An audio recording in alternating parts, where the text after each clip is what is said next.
bon pour la démocratie. En fait, c'est pas ça, parce que quand seulement 41% des femmes ont eu la même réponse. Deux analyses possibles, soit les hommes sont plus informés que les femmes, soit ils ont plus de mal à reconnaître qu'ils ne sont pas tout à fait au courant. En général, je choisis mon analyse en fonction de la composition de la salle, et là je suis un peu dans l'embarras, je vais vous laisser faire la vôtre.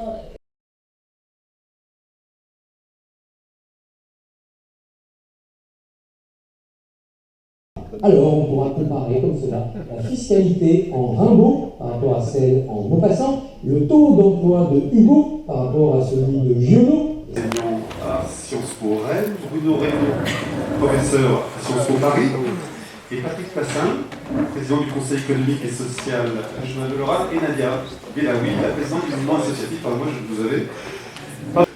Simplement, je vais vous lister la somme des réformes.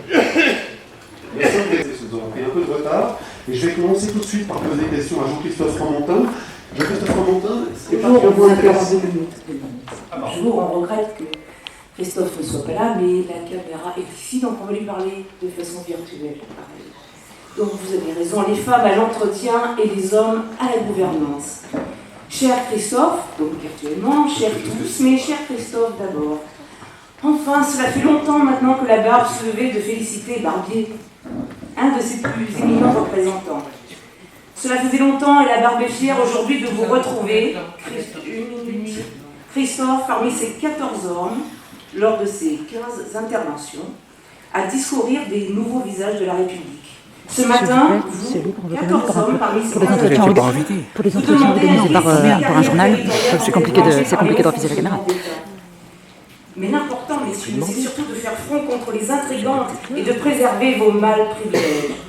Vous cherchez aussi, nous dites-vous, à concilier la sauvegarde du modèle républicain traditionnel et la prise en compte de la diversité et des niveaux émergents de la République. Assurément, vous êtes sur la bonne voie. En cela, vous avez su éviter le danger dont vous préveniez tantôt François Hollande lorsque l'Express de Christophe, parlant de notre président, titrait « Ces femmes qui lui gâchent la vie ». Alors parfois, bien sûr, ce noble hebdomadaire laisse un peu de place à ces dames pour barrer la une d'une l'emmerdeuse concernant Ségolène Royal ou présenter une couverture sur le problème Cécilia, les caprices de Rachida Dati ou Carla Bruni, la femme qui dérange.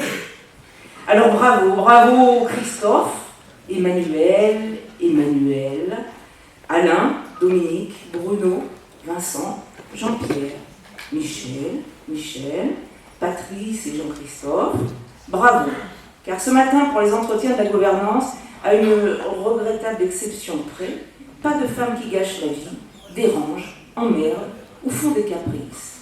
Et Christophe, pour votre bonne idée de nommer nos régions de nos grands poètes, vous avez raison, ne gardons que des hommes. La Barbe. Merci.